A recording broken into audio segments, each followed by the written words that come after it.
امام علی رضا علیہ السلام کی شہادت کے موقع پر ان کی بہن بی بی ماہم سلام اللہ علیہا کے روضہ مبارک پر مرکزی مجلس اعزا سے علامہ گوہر عباس نقوی آف حیدرآباد نے خطاب کرتے ہوئے کہا کہ سادات کا سندھ سے بہت گہرا رشتہ رہا ہے، اس لیے امام علی رضا علیہ کی شہادت کا تذکرہ ہم سندھ اور سادات کے تعلق سے ہی شروع کر رہے ہیں۔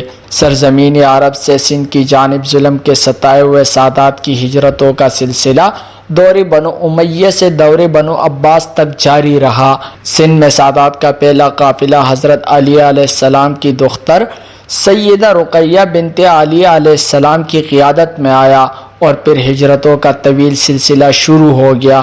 انہوں نے کہا کہ حضرت عبداللہ شاہ اشتر اپنے خاندان کے 200 افراد کے ساتھ وقت کے امام کے حکم پر ہی سندھ تشریف لائے اور ان کے قافلے میں وقت کے امام کی بہن بھی اپنی اولاد کے ہمراہ شریک تھی۔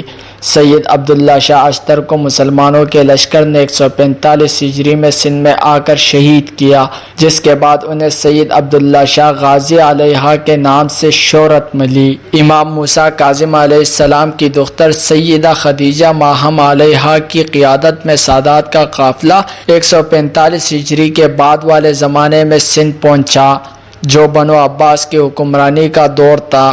یہ مقبرہ امام رضا علیہ السلام اور معصومہ قم کی ہمشیرہ ہے۔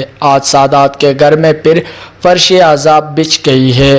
بانی مجلس اور خادم فرش اعضاء ایڈوکیٹ آف سپریم کورٹ عباد الحسنین نے کراچی اور سندھ بھر سے اس موقع پر عزاداری میں شرکت کرنے والے معصوم سندھ کے زائرین بالخصوص ننگے پاؤں پیدل مشی کرتے ہوئے آنے والے عزاداران کا تہہ دل سے شکریہ ادا کیا اور دعا کی کہ ان کا یہ عمل بی بی کی بارگاہ میں مقبول ہو۔ ویش نیوز حیدرآباد۔